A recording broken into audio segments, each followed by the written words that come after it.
This is Vanessa Gorman. I want to introduce you today to nouns and articles in ancient Greek, and this video will simply talk about how they function using English terms and not give you any of the Greek forms yet. First, we need to start with definitions. What are nouns? Well, the usual answer is a word used to describe a person, place, thing, or idea. Again, real linguistic definitions are much more difficult to achieve, but most of us get the idea from something oversimplified like this. Nouns are further subdivided into types like proper nouns, which in English you should be capitalizing, that describe a unique person or place, like the country Persia, the man Pericles, the event, the Peloponnesian War. Common nouns are most of the nouns we use. Common nouns can be further subdivided into concrete versus abstract nouns, which is to say, is it an actual thing or is it an idea? So an abstract noun is something like hope, or love, or, desire. Whereas concrete nouns are things like this table, or the wall, or a book, or a car. And then we also use the word collective to refer to nouns that are groups of things, a class of students, a grove of trees. In American English, the collective nouns are generally singular, and so therefore need singular verbs. Nouns in Greek are declined, which means they change their form depending on what they do in the sentence. And the characteristics of a noun are that it has a number, gender, and a case. So by number, we mean singular or plural. There's also something called a dual, which will come up rarely, and it always means there are simply two subjects rather than one or more than one. By gender, we mean masculine, feminine, or neuter. And by case, we have really four choices in Greek: nominative, genitive, dative, and accusative. Later, we'll talk about evocative, but we're not going to deal with that right now. We're going to stick with the four most commonly used cases in Greek. So let's begin in English by just identifying which of these words are nouns. We've already talked about the verbs and we've marked the verbs. So which of these words are nouns? Take a minute and identify them all. So the underlined words are all nouns. In English, we don't really decline them a whole lot. They don't have different forms except singulars and plurals for the most part, some possessives. But in Greek, each of these will have a form that changes depending on what it's doing in the sentence. So the nominative case, the word nomen in Latin means name. Nominative has the idea that it is the subject of a finite verb. Nominative is used in very few settings. Far and away the most common is the subject. It can be used after a copular verb or a linking verb as a predicate nominative. So Ralph is an elephant, Judith became president. The two elements are equated and therefore both are in the nominative case. So with that in mind, which of these nouns are subjects of conjugated verbs?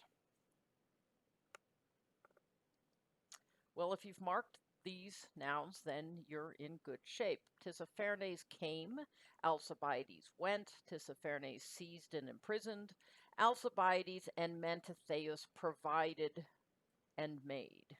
So these are all nouns that in Greek will show up in the nominative case. There's also a predicate nominative in here, the word prisoner.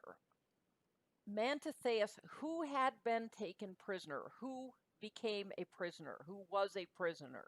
Therefore, prisoner would also be in the nominative case, but labeled as a predicate nominative. Now, what about the accusative case? This is the second most common case, used most often for the simple direct object, but it has other uses in Greek as well. I'm giving you the most common uses, and I've given you a handout as well. If you want to see every single use that ever was, go look in one of the grammar books. The most common uses of the accusative, certainly direct object, whoever the action of the verb is affecting. We also use accusative for time. In this case, it means extent of time, for how long. So he stayed there for 7 days. The battle raged for 4 hours. If you want to go how far in time, you use a time phrase in the accusative, and you don't necessarily need a preposition like we do in English. Likewise, the extent of space, a spatial definition is the place. So they traveled, how far did they travel? 70 states, which is a length. There's also a very common accusative that is related to the idea of direct object, in a way we'll talk about in a bit. Place to which.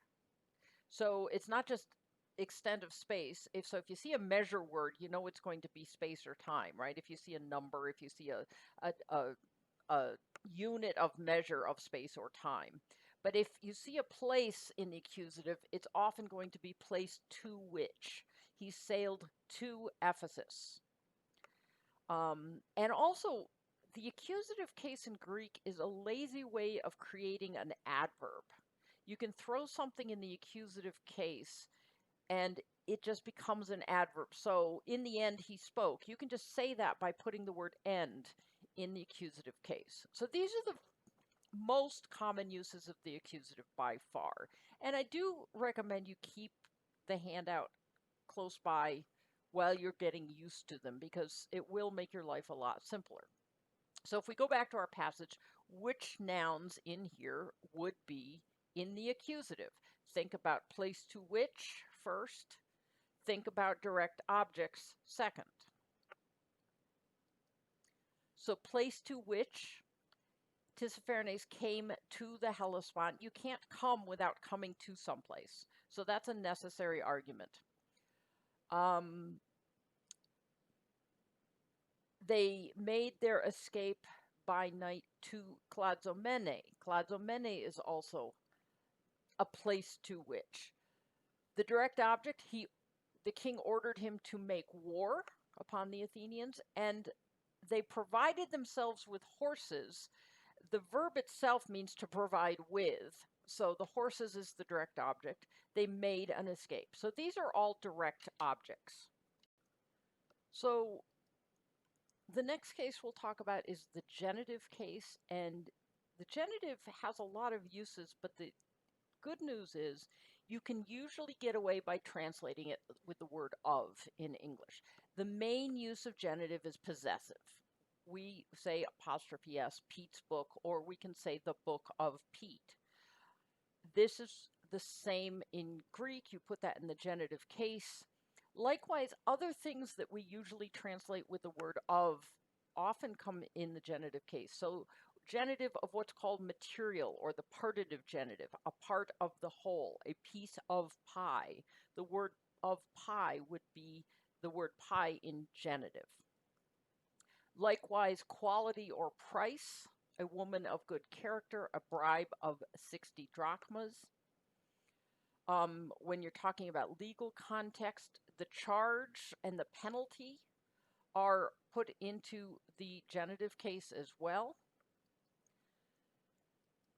We use the genitive for comparison. Adam is taller than Fred. You can just throw Fred into the genitive and you've got yourself a comparison. We use genitive for cause with verbs like envy or admire or hate or pity. And we do this in English too. I am envious of your new car, right? This is the same idea. You can envy something in the genitive. You can hate something in the genitive. Another very, very common use, sometimes with a preposition, is the idea of separation or place from which, or source. He left from Athens. So you use the genitive for where you're leaving from, and you use the accusative for where you're going to. Likewise, there's a time and place within which, so this is not extent of time, they stayed for 7 days. This is instead within which, during the day, in the summer, in the next few hours, in Caria. This delineates a place or time. So these are the most common uses of the genitive. So where in this passage are you going to see these things? Well, the only two in this passage are the genitive, place from which, Sardis, from Sardis, and time during which, by night. Well, the last major case is the dative case, and this becomes a catch-all for lots and lots of things. In the first place, it's the indirect object. So if you give a gift to Charlie, 2 or 4 is typically in the dative. So is any kind of instrument or means or accompaniment, generally speaking. Again, sometimes with a preposition, often without.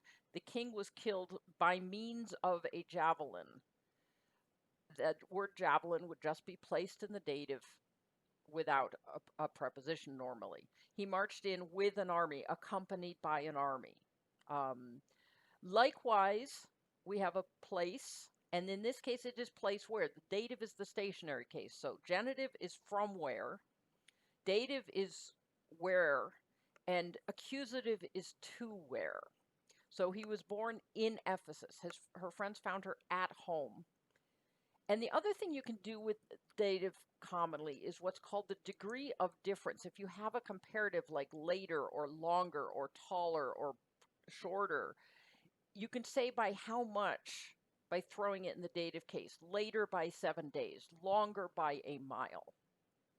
So these are the most common uses of the dative case. And where do you find datives here? Well, we have dative of accompaniment or instrument. He came with a single trireme. He was coming with offerings and gifts, although those could also, one argue, they could be the direct object of the bearing. It depends on the structure of the sentence. They imprisoned him in Sardis, that is place where. And he made war on the Athenians. So the king made war on the Athenians. So we have a direct object and an indirect object. All right. Finally, we have a degree of difference. 30 days later, what it comes out in Greek is later by 30 days. So what about the article? We've talked about the noun. What about the article? The article is the word the. That's the definite article. Greek has no indefinite article, a or an, although you can use the definite article and translating it a or an if you need to. Technically, articles are adjectives, demonstrative adjectives, as we'll talk about when we get to adjectives, but we separate them as a separate part of speech. They have to modify the noun. Sorry, they must match the noun they modify in gender, number, and case. That doesn't mean they have the same endings necessarily, but they must match the noun they modify in gender, number, and case, because they may not be right next to each other the way they tend to be in English. So let's look which of these words are articles in English, either definite articles or indefinite articles, and what noun does each modify? To modify means to describe. So the Hellespont, a trireme, the king, the Athenians. Those are the articles in here. So now you know what an article is and what a noun is and what the different cases do. Now we need to look at how we represent these things in Greek.